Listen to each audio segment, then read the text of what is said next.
Yauwa misali gashi link ɗin da na turo maka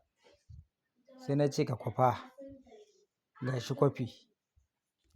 sai ka fita sai ka shiga save file gashi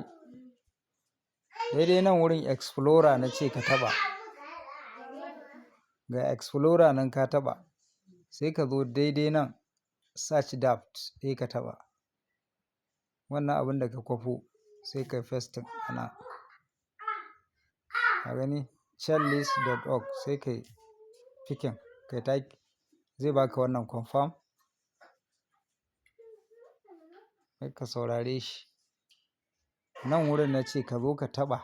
ka rubuta SDA ka gani ga sidira nan ta hito sidira can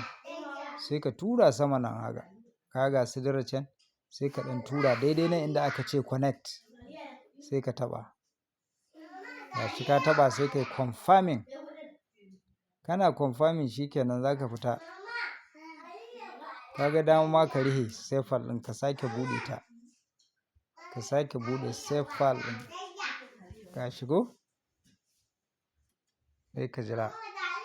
to zaka zo nan okay bari in maida ta all zaka ga taka all haka yanda ta nuna min da ka zo sai ka taɓa wannan all ɗin daidai nan wurin searching nan inda na taɓa nan wurin nan zaka zo kai searching SDA ga sidira nan ta bayyana Allah ya kawo ta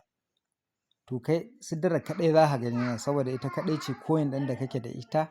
akan sidira blockchain za ka ganta daga farko sai ka taɓa wannan shine receiving address wannan kuma sending address in zaka tura sidira kenan nan zaka taɓa to tunda yanzu magana ce ta receiving kaga duk waɗanda na tuttura nan ka gani duk wanda mutane suka saya aka sai musu aka tura musu kaga 300 gashi nan wallet ce ta saye da sayarwa wannan dama ka gani duk nan sidira ne history ne na sidira an saya an sayar an saya an sayar transaction ɗin da aka yi gashi nan to kai tunda saye zaka taɓa wannan receive address sai ka taɓa copy ka gani to misali yanzu sai ka dawo WhatsApp wannan da muke chatting sai ka danne sai ka turo mani in ni zan sai ma sidira kenan kamar yadda na turo ma wallet ita ga ta nan sidira ko miliyan nawa ce ka turo ta wannan wallet ɗin za ta iske ni